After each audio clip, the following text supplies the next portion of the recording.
Hello, everyone. Welcome back inside the film room. I'm Zach Goins, and today I'm once again joined by Luke Tennie, who plays Sean on Shrinking. Luke, welcome back to the show. I'm thrilled to have you here to talk some more Shrinking. Thank you for having me. It was a pleasure last time. It is a pleasure this time. Glad to be here. Man, what last time to this time? We were speaking, in January, I think. It's been a couple months since then. The show hadn't even come out. And now here we are, months later. Season 1 has just wrapped up. You've got season 2 on the books. How are we feeling now that this show, that Luke Tennie, the character of Sean, is out in the wild? Feeling good. Okay. I got no complaints. Season 2 already. We got confirmed, I think, at episode 7. Very, very grateful. But also, I'm just glad everybody got to see the trajectory of what we worked on. Because I was speaking with Bill yesterday, and he kept mentioning how a lot of people were like, some fans of the show were fans just through and through, and some fans were like, hey, but like, that's not right. This kind of line crossing, it always comes with some sort of consequence. And Bill has been biting his tongue the entire time, being like, just wait, just wait. So we got to see some of the consequences, and I'm very curious to see what the fans think. Oh yeah, I'm curious. We don't have to get into all of that, but like, does Shrinking turn into a legal drama in season 2 now? Like, I don't know. I'm interested to see where we go from there with that literal cliffhanger. Me too, because now you and I are both caught up on Shrinking. I don't know any more than you do, because they keep everything under wraps before they give it out to any of the performers. I don't know, I guess to keep us loose, or maybe to keep us interested. I don't know, but I'll be interested. Keep you from blabbing to people like me, I guess. Yeah, probably trying to keep a lock on all the spoilers. But yo, I don't know anything after Boop. That's all. That's as far as I know. And man, what a ride! Yeah, we're in for something serious. But looking back on season 1, on everything that your character went through, Sean had quite the ride from starting out as that, ready to snap at any moment, ball of anger, to then growing into someone who is, as you say, willing to do the work. You and Paul have had a heart-to-heart. You and Jimmy obviously have developed a serious relationship. I'm curious, when you're shooting this, I know a lot of shows are, not always shot chronologically. You're bouncing around from scene to scene, episode to episode. As you're trying to get into the headspace for a scene, are you like, wait a minute, how much growth has Sean gone through at this moment? Like, are we still angry Sean? Are we happy Sean at this point? How did you approach that sort of day to day? That's a great question, man. I'm actually glad you asked that, because I didn't see that as an interesting question to answer, but I think it might be. So for me, it wasn't really, yes, usually for my characters, I do like a sort of arc to get like a sort of GPS of where I'm at in terms of his growth or his stasis, because not every character grows and changes, but Sean does. So for me, it was a sense of how deep he can build control on top of his anger. Because before, he had like one or two flimsy layers of awareness and control. Right. And then that anger would just get a little warm, and it would just pop right through the surface. And now we're getting physical, or now we're exploding. Whereas what Jimmy's done in Sean's life is prepare him through experience, through his conversation, through sharing about his trauma, through physical activity and exercise, through understanding violence in terms of the MMA and martial arts. And now he's got these layers of control. So it's a lot harder for that anger to break through. And what I do is just look through a scene and see, how well am I doing? Like, how many layers do I have before something kind of bursts through the surface? And the only scene I can think of where anything was close versus the end of the first episode is when Jimmy is kind of getting on Sean's nerves right before he has that heart-to-heart with Paul. Right, like the so hot that's the tub last sequence. time. Yeah, that's the last time you can kind of see something really trying to poke through the surface. But thanks to Jimmy, he's got a lot more sense of control over it.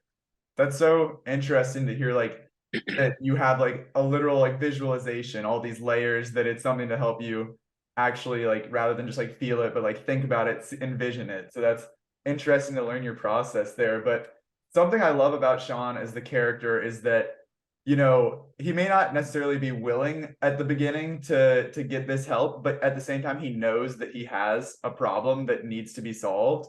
And, it's not like Jimmy on the other hand, kind of just is it okay with being a downer. Paul is okay being closed off away from the issues that he has to face. Whereas all the time, Sean is, knows he's aware of this. And I think this is a show that is very real. It means a lot to a lot of people. People see different ways that they process grief on screen. So how important was it to you and the cast as you're creating this, really demonstrate a lot of very real things like that people can actually learn from, take from on a 30-minute comedy show? Another great question. I see some stir online where some people kind of look at the trailers and they're kind of like, I don't know if this is the healthiest show for me so far. Like they might feel as though they're not doing too well and don't want anything to exacerbate that issue. Okay. But in my experience working on the show, I feel like those are the people we have in mind at the forefront of our mind when creating the show. Because it's one thing to watch something that feels good. And now that all the episodes are out, we can use the dialogue. So one of the challenges that Paul has for Jimmy is when Jimmy says, I have been grieving. And Paul immediately, no, you've been masking. Yeah. You've been covering, you've been hiding, you've been numbing, you've been muting the actual pain of grief. And that's a big challenge that I feel like a lot of people who may feel that way are looking to do when they want to find a show that might help them escape. Shrinking kind of shows you who you are. It makes you you're do going the to see work. yourself in a lot of these. It makes you do the work. And that's something I'm so proud. That's a reason I'm so proud to be a part of this show, because that might limit the scope the show has for certain people. But what it does is for the people that the show is for, is it helps encourage them to do the work. Absolutely. Yeah. And I know the doing the work there is something that it connects your character of Sean with Alice, I feel like, because at the same time, she, unlike her father, she is doing the work, having these one-on-one meetings with Paul, trying to come to grips with her mother's death. And, obviously you and Lukita Maxwell have fantastic chemistry on screen. There's a really strong relationship there, a very wholesome relationship. What is it that you think draws those two characters together? Is there, outside of just being like on the younger end, both trying to process this, is there something that you think really makes those two characters click? Oh, for sure. And it was so well written too, because initially I was kind of frightened because I was getting the episodes one by one. And I was like, okay, I ain't signing on to play this dude who's messing around with underage women. I'm not Yes, trying to do that. exactly. But they were like, hey, no, we know what we're doing. The writers wanted to actually highlight this. Yo, sometimes things get gray and we need to make sure we set the line. And my character was written to do that, to draw that line. And it's not because he thought Alice wasn't a cool person. It's because Alice is a child, Right. you know? So all the connecting that he's been doing, not only is this some kid who's in his life more, she represents an opportunity for Sean to prove his value to Jimmy. Mhm. From my perspective as Sean, you move a young black dude into your pool house, I'm doing the laundry, I'm cleaning the kitchen, I'm cooking. I'm going to show you how responsible I am to demonstrate to you that I am not going to waste the opportunity that you're giving me. So all of that was very clear from the script. I didn't have to have a conversation. It was all in the words. So when it comes to Alice, it's the same thing. You've got somebody who you see value in your house. Now I am her protector. I am her friend. I am her confidant. I want to make sure I want to make sure that both you and yours are okay. So from Sean's point of view, he doesn't see how any of that might actually blur the line for Alice, a child who's grieving. Right. And we see when it does, Sean has to now live with the consequences and see how to navigate this world, when he ended up doing the exact opposite of what he planned to do at Jimmy's crib. Right. Interesting. I love, like, it's so obvious, like the way that you come in almost as that like big brother immediately off the bat, and then that smile, it just had to woo over Alice a little bit, but then we finally we set that line like you talked about. But you're talking about all the different stuff that Sean is doing at the house. One of those things being cooking. Great development for Sean as he's looking for this outlet. What's next in his life?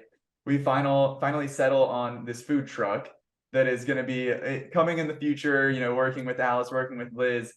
And I'm curious, does that have any sort of stemming the passion for cooking? Is that from from Luke Tennie in real life, or is that strictly Sean? Because if so, talk me through it. What's the signature dish? What are we cooking up for dinner tonight?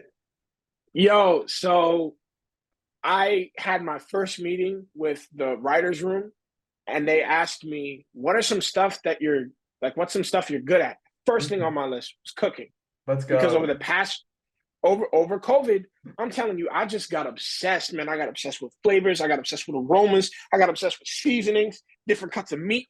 Oh, I just love it. I love it so much, and I'm in love with my wife. And the like, oh my gosh, the light at the end of the tunnel for me is when I cook a delicious dish and I set that plate in front of her. She takes the first bite and she goes, "That's Mm. nice." I'm like, yes. There is no better euphoria than when my wife is happy doing her little happy food dance. You know what I'm talking about? That little happy food dance Yes, the after happy I fruit fed dance, of her some course. delicious food. So when I told them that, they're like, all right, cool. So they worked some of that in. So his Mhm. trajectory from this guy who really doesn't have a purpose after serving in Afghanistan, now he's got an outlet doing something that nourishes people. And it was so cool that they asked me about my interest to get Right. into it. So I'm just all for it, and I can't wait to see what's going to happen in season 2. But you asked me about my personal Let's hear it. signature dishes, Take me to the and kitchen. for me, I will. And for me, my wife is my inspiration. So my favorite thing to prepare for her usually is going to be Mexican food because she's from Mexico. Okay. But the one thing that she didn't really grow up eating that she fell in love with after I started cooking for her, steak, a nice ribeye, Oh, sous vide, seared to okay. perfection. Some broccolini on the side. Throw some Mm. nice thinly sliced garlic in there. Maybe, perhaps some grape tomatoes.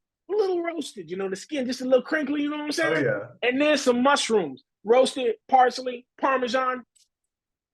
Mm. I think we got to cut the interview. You got me too hungry over here. Time to, Yo, time to that's it. jump into the That's thing. my star right there. I love it. I love that. That's awesome. That it's funny. I was talking with Jessica Williams yesterday, and she was talking as well about how they kind Great. of like crafted the character of Gabby around her. And so it's so awesome to hear that, like, yes, you've got this fantastic writing room that people are super well established. They could come in and just call all the shots, but that's not what they're looking for here. That, they're taking their actors into consideration and really just like using them as a vessel to kind of craft this story. So that's fantastic to hear that. I had to get back on track after you had me drooling over here, back to some serious Well, stuff. thanks for bringing it home, man. Yeah, Jessica's great, but yeah, it's a dream job, man. It's a dream job. They ask you what's great about you, and then help the characters that they're writing who are struggling head to a direction that you kind of currently at, and they Mhm. help direct that character using interests that we have. This is a dream job. I can't believe this. It's a role made for you, quite literally. But I know Jessica talking about Gabby here. I know that you are a fan of superheroes. So let's I talk am. multiverses here for a second, because this whole thing starts because Gabby passes off Sean as a patient to Jimmy. Mm-hmm. And that's obviously what gets the ball rolling. So, what do we think shrinking looks like if Gabby had never given up her meeting with Sean? If you had gone and had a meeting with Gabby, she was your therapist, I would wager it is a much more professional relationship between the two of you. Nothing is crazy going on, but I'm interested to hear your thoughts there. That's something I actually thought about a lot, because the scene where I walk out of Jimmy's office and then come face to face with Gabby, that Mhm. scene was actually written long after we finished that episode. Okay. So when I come out of Jimmy's room, it was like 3 months ago, and they were like, "We need this scene for them to meet, so Sean has an understanding as to why he's with Jimmy." So I actually had to do some homework to figure out what am I feeling in this moment, because I Yeah. know I'm doing something crazy. I feel a bit like a guinea pig, and it's working, but it's this thing where we really have to trust each other. But Right. I can see Gabby operate. I can see how she works. She is by the book. She does not play around. So I would venture to assume that in that little moment when Sean says, "So why'd you ditch me onto him?" He's thinking, I could have been with a normal therapist who looks like me, who wouldn't have pushed any boundaries, Right. but I might also not have a place to live. I Yeah. might also still be trying to figure out stuff with my mom and dad. I might also still be in fights, or worse, I could be in jail. And that's not to say that Gabby's process wouldn't have saved or helped Sean, but because of Jimmy's willingness to break the rules, Sean was immediately ripped out of the environment that kept forcing him into these situations where he Right. got violent. So It's balance. I think the timeline all worked out for Sean here, but It there is did. always that what if, because What if, there's right? the you obviously have a great relationship, your character with Gabby, you know, at the art gallery, and you Mm-hmm. mentioned a therapist that looks like him, because that's obviously something that she talks about too, and she's For talking sure. all about who she would pick as her mentor and such. But that's I think we're in the right timeline here, as crazy I as think so too. So Gabby's foresight, thanks to her, she didn't know what she was Sean doing, is it worked probably, out. yeah. Sean's probably, from the looks of it, after the end of season one, it looks like from Jimmy's perspective, whenever he finds out about the boot, Right. it's going to be, well, if I'm responsible for this client, I'm also responsible for this other client. And this method really helped him. Yeah. So we'll see. Yeah, we'll see how it I don't balances know. out. Well, Yeah. I've got a fun one here for my last question. I know one of my favorite things from this show is in episode 3, 15 minutes. It is the therapy practice in which you turn on a song for 15 minutes, set a timer, and just let it all out, and then stop, go about the rest of your day. So I'm curious, not Sean, Luke Tennie, you've got 15 minutes on the clock. What song are you throwing on to just let it all out? I answered this not too long ago, and I thought it might have changed because I've been obsessed with Masego recently. I don't know if Okay. you heard of him. Dude's No. freaking cold. But I think it's the same song. It's going to be Cavalier by James Vincent McMorrow. Okay. And I don't know where this dude came from. It got suggested on my Spotify. But if you listen to the song from that episode by Phoebe Bridges, Mm-hmm. or I know Bridgers, that I know name. the end. Yeah. There's like a fanfare kind of thing where there's like an emotional trumpet section. And in Cavalier, there's a similar Okay. like motion that takes place. So I know the end for Jimmy and Alice is the same, like what that does for them, Cavalier does for me. So I Okay. can sit in the dark and kind of just meditate and reflect on my life and cry hard for 15 minutes. I love it. I love it. Well, Yeah. I'm gonna have to add that one to the playlist, listen to it, let all the Check it emotions out, bro. out. Hey, but real quick, because I know you can edit this how you need to. What would be yours? Oh, that's a tough one. Phoebe Bridgers hits the spot. I don't know. I'm the one supposed to be asking the questions. Now you're out here Yeah, putting I know. me I'm on the just spot. curious. You seem like an interesting dude. I'm I curious to see if think you got anything off the top of your head. I think I don't know which one it specifically, but maybe something like Hosier. I think that's very spiritual. He just take me to church. Yes. Not that song, but he takes me to church with all of my music. So I Yeah, think for sure. I That think dude's that would voice is hit the spot. incredible. I appreciate, you know what? Man, I good appreciate choice. you Yeah. flipping the script on me. Oh, of course, of course. And good choice too. That guy's voice is insane. If I can Absolutely. be half as good at anything as he is at singing, I'm set for life. I think you're well on your way, Luke. I think you're doing a Thank you, great man. job of shrinking Sean as a character. You're on the right path. But I appreciate you stopping by for another round with Inside the Film Room. Thank you for everything. Thank you for shrinking. This was a fantastic first season. I'm excited to follow you, follow the show throughout award season and well into season 2. So I appreciate it. Appreciate it, Zach. Always a pleasure. I'll be seeing you soon, man.